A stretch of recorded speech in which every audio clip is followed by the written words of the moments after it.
Good morning, good evening, and good afternoon, everyone. Today, we're gonna interview our counseling teacher about the signs of student who getting involved into a bad social circle. But before that, let us introduce ourselves. First, my name is Radiza Yardia Prana. My name is Georgia Sendi Sugiono. My name is Ila Rahmasya Suretia. My name is Melchior Ending Shanipar. My name is Miftahul Huda. My name is Muhammad Nawafari. We're gonna interview our counseling teacher, Mrs. Denov, and let's get into the video.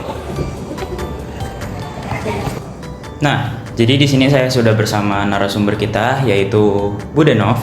Selamat sore Bu Denov. Sore. Nah, langsung saja ke pertanyaan pertama Bu. Pertanyaan pertama, apa saja tanda-tanda awal yang biasanya terlihat pada siswa yang mulai terjerumus dalam pergaulan buruk Bu? Pergaulan buruk, tanda-tandanya sih biasa kalau di BK dari fokus ya, dari fokus terhadap dia belajar tuh kami guru bisa melihat, oh anak ini kok fokusnya kurang. Nah fokusnya kurang tuh bisa seperti apa? Yang pertama dalam sikapnya, misalkan dia sering tidur, itu kan sebagai tanda awal dia terjerumus pada hal yang buruk nih. Terus yang kedua dia sering tidur yang pertama.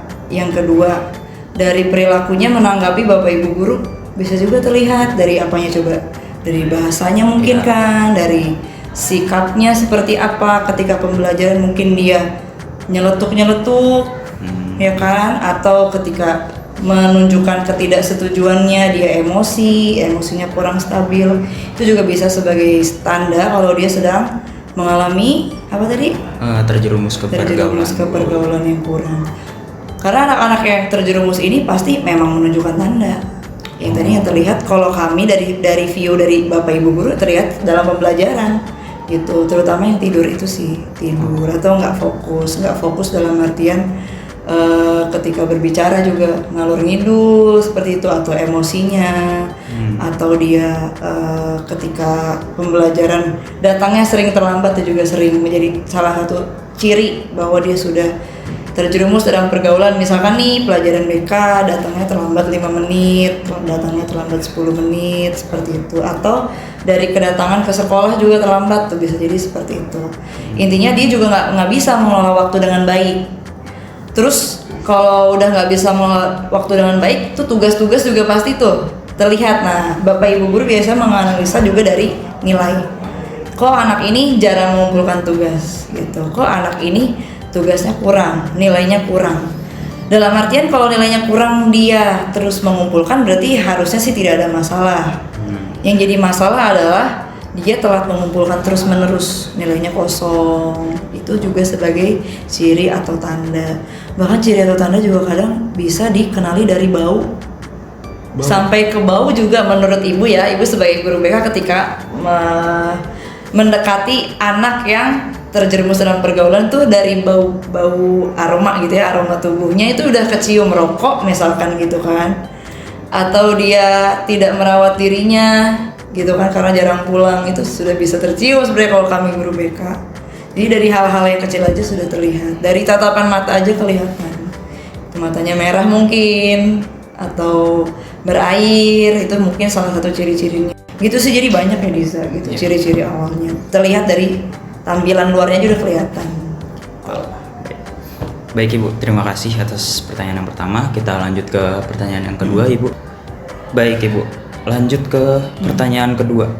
Nah, apakah kondisi fisik atau penampilan siswa juga bisa menjadi tanda bahwa ia sedang terlibat pergaulan yang kurang baik Ibu?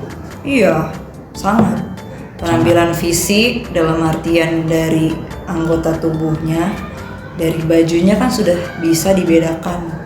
Sangat bisa dibedakan. Anak-anak yang dia masih pure pergaulannya baik dan dikelilingi orang-orang yang positif, pasti tampilannya pun positif. Bagi anak-anak yang pergaulannya sudah terjerumus, pasti ada bedanya. Mungkin dia jarang pakai dasi gitu kan, menyalahi aturan tata tertib pertama. Dari pakaian ya, dari pakaian dulu menyalahi aturan tata tertib. Misalkan bajunya dikeluarkan, atau tangannya dilinting, atau misalkan dijahit ulang supaya lebih ketat dan sebagaimana seperti anak-anak nakal lainnya gitu ya, anak-anak bermasalah lainnya gitu. Terus ada juga anak yang terjerumusnya bukan hal yang buruk karena dia yang mau, misalkan ada masalah keluarga, gitu gara-gara masalah keluarga. Akhirnya pakaiannya jadi lusuh karena dia tidak sanggup merawat dirinya sendiri, pakaiannya lusuh kuning gitu kan. Ada kan anak-anak yang seperti itu juga bisa berindikasi oh mungkin dia karena masalah keluarganya jadi terjerumus ke pergaulan yang kurang baik itu, yang buruk itu. Bu, terima kasih. Kita lanjut ke pertanyaan ketiga, Bu. Nah, jadi pertanyaan ketiganya, bagaimana pengaruh pergaulan buruk ini terhadap prestasi dan kedisiplinan siswa di sekolah, Ibu? Pengaruh pergaulan buruk terhadap Prestasi disiplin belajar dan prestasi. kedisiplinan di sekolah. Kalau disiplin sudah pasti, yang namanya pergaulan buruk kan biasanya pasti bersirkel. Ya. Pasti orangnya itu lagi sebenarnya gitu, dan kebiasaannya itu lagi. Kalau yang kebiasaannya buruk, pergaulannya buruk, pasti kedisiplinannya pun buruk. Contohnya yang kayak tadi, ke sekolah terlambat bareng-bareng, terlambat masuk ke pelajaran bareng-bareng, gak ngumpulin tugas pun solidaritas bareng-bareng, kayak begitu. Jadi kedisiplinannya udah pasti kurang. Kalau pergaulannya buruk pasti kedisiplinannya kurang. Ketepatan waktu mengumpulkan tugas atau kontribusi dia dalam disiplin mengerjakan tugas itu juga kurang. Misalkan dalam kerja kelompok kayak gitu kan, kerjasamanya juga kurang karena dia lebih mementingkan pergaulannya dia. Dan pergaulan buruk itu nggak selalu di dalam kelas ya, bisa di luar. Maksudnya di luar sekolah, maksudnya gitu ya, di luar sekolah, dari pergaulannya dengan misalkan lingkungan rumahnya gitu. Dan itu bisa membawa kedisiplinannya juga pasti buruk.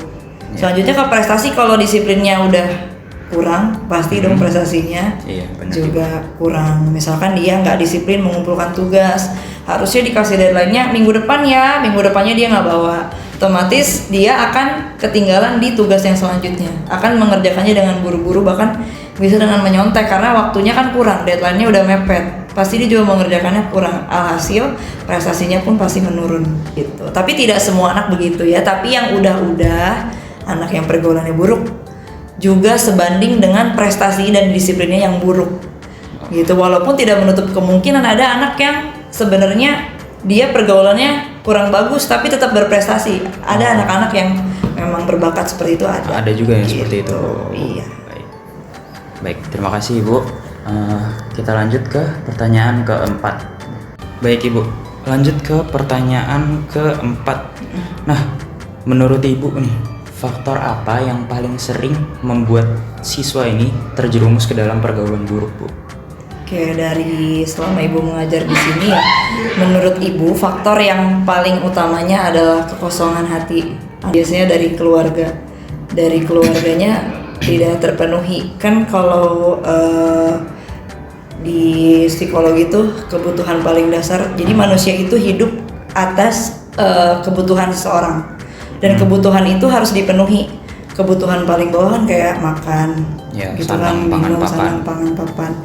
Terus di atasnya lagi ada kebutuhan untuk kasih sayang, gitu, untuk kasih sayang dan cinta. Kebutuhan emosional. Ya, kebutuhan emosional, betul. Terus juga ada kebutuhan sosial, dan itu kalau nggak dipenuhi, ya orang ini akan mengalami masalah psikologis. Nah, kenapa yang tadi pergaulan pergaulan yang buruk itu bisa terjadi pada anak? Menurut Ibu karena itu kekosongan itu, si kebutuhan itu tidak terpenuhi, akhirnya hatinya kosong. Banyak anak-anak di sini, ini kita berbicara internal ya, teman-teman kamu yang dari rumah terbawa masalah gitu ya, akhirnya hatinya kosong, dia merasa tidak disayangi, tidak dicintai sama teman-temannya pun, mungkin dia tidak bisa menyalurkan cerita yang dia punya gitu, pahit-pahitnya dia di keluarganya bahkan gitu ya, tidak bisa keluar. Akhirnya anak-anak yang hatinya kosong gitu, jiwanya kosong ini mencari cara untuk bagaimana caranya dia diakui, dan biasanya mengakui kan sesama yang mengalami masalah ya, masih bisa sesama yang punya problem gitu, yang biasanya senasib, yang senasib. Dengan merasa senasib inilah akhirnya mereka terjerumus pergaulan yang buruk. Jadi menurut Ibu yang utamanya faktor di rumah. Baik Ibu, terima kasih. Sekarang kita lanjut ke pertanyaan terakhir ya, yaitu pertanyaan kelima ya Bu. Baik Ibu, jadi kita masuk ke pertanyaan terakhir, yaitu pertanyaan kelima Bu. Ya. Nah, jadi dalam konteks pencegahan nih Bu, menurut Ibu strategi yang paling efektif buat mengenali tanda-tanda tersebut itu gimana Bu? Buat mengenali bahwa Tanda-tanda, anak ini udah iya. terjerumus gitu. Ya, sudah terjerumus. Kalau kami di BK ada yang namanya konseling individu. Jadi ketika anak-anak tadi sudah terdetek secara fisik gitu ya, fokusnya tidak ada, dia murung aja, diem aja, yang tadinya rame jadi pendiam, itu biasanya ibu panggil untuk konseling individu. Itu salah satu langkah untuk mencegah. Selain itu ada yang namanya bimbingan klasikal di kelas. Ketika ibu melihat ada masalah circle nih di kelas ini, biasanya BK akan membahas itu tentang pergaulan bersirkel. Ibu akan bahas. Jadi di BK ini kan fleksibel ya, Ibu dan Bu Atik itu BK akan membahas hal yang memang Ibu lihat. Misalkan anak ini sudah terdeteksi tentang pergaulan, Ibu akan bahas di kelas, itu pencegahan pertama.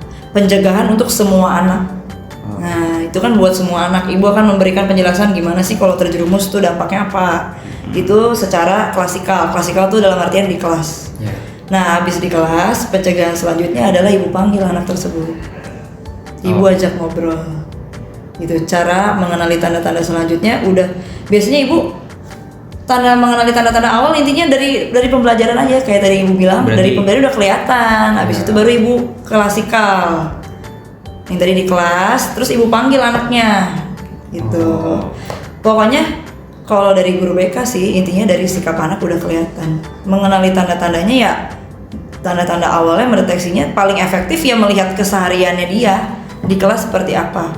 Ada kan anak-anak yang biasanya ceria, tiba-tiba kok jadi pendiam, dan itu ibu pasti notice kok tiba-tiba pendiam.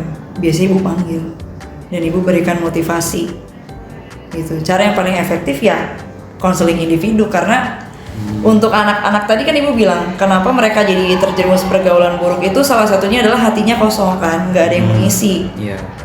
Nah di situ yang paling efektif ya isi hatinya. Makanya ibu sering bercanda sama anak-anak kan, ibu sering ajak bercanda walaupun ibu nggak tahu sebenarnya masuk apa enggak, tapi ibu tuh pengen ada di mereka. Cara efektifnya sentuh hatinya gitu, karena hatinya kosong, dia tuh kesepian sebenarnya. Apalagi kalau ada anak-anak yang dalam tanda kutip kayak cari perhatian di kelas gitu kan, nyeletuk nggak jelas. Itu sebenarnya pasti ada sesuatu di dia. Ya caranya gimana? Ya tadi menjadi teman. Jadi kalau dari BK yang paling efektif mengenali tanda-tandanya yang pertama dari observasi sikap. Udah ketangkep, cara mencegah selanjutnya klasikal, biar semua anak tahu bahwa pergaulan nggak benar itu nggak baik gitu kan, jangan. Selanjutnya anak yang udah terdeteksi tergabung dalam pergaulan itu dipanggil. Udah habis itu kita sentuh hatinya gitu. Baik Ibu, terima kasih Ibu Denov atas waktunya. Sekian interview dari kami. Terima kasih Bu Denov. Kurang lebihnya mohon maaf. Wassalamualaikum warahmatullahi wabarakatuh. Waalaikumsalam warahmatullahi wabarakatuh. And that's our interview for today. Thank you for the attention and watching the video of our group interviewing Miss Denov. We apologize if there are any mistakes. Assalamualaikum warahmatullahi wabarakatuh.